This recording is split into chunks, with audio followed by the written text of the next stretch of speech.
So hello, my name's Nicola Goldsmith. I'm the Clinical Ambassador for Performance Health, and I'm here to help you work out the right material for the right splint.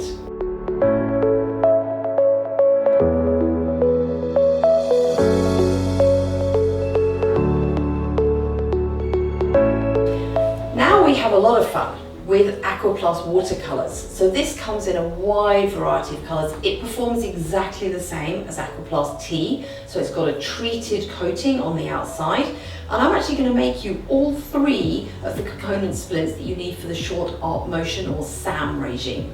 So one of the splints that we need is a blocking splint of the PIP joint that is just held in place by the patient in order to allow isolated DIP flexion. And you can see how beautifully this just molds. So this is essentially Aquaplast-T with color. So we've got our bright pink, just to show you that it can be quite wild. I can't remember all the colors, but we're looking at green, two blues, purple, I really like the purple, red, black, and a couple of metallic colors as well. So again, you can see I have to do very little. It molds beautifully to very contour requiring spaces.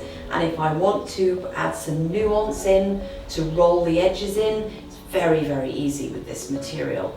Again, this is a perfect use of a memory material because I can cut and mold on the patient in one go. I don't need to place it back in the splint pan, so I can retain my nice smooth edges. So that'll be splint number one. And then the short arc row motion also requires a splint that guides the amount of PIP joint flexion. So you need something that's really moldable. So again, you can see I can roll it at this end, but now I'm going to control how much flexion is allowed on that PIP joint, and I'm going to want to serial splint it. So for example, if I'm allowing at the moment up to about 40 degrees, which would be probably the second or the third phase of remolding, then I'm going to just mold into this position and ask my patient to extend from it and then flex down onto it so that I know I'm following the right contour. But you can see how easy it is to allow it to contour around. Now this is a 1.6, this was a 3.2. The Aquaplast will give you the ability to do any of these splints with any of the thicknesses because there's enough contour that it's going to be really rigid, and you can reheat, remold many times without affecting the quality of the material.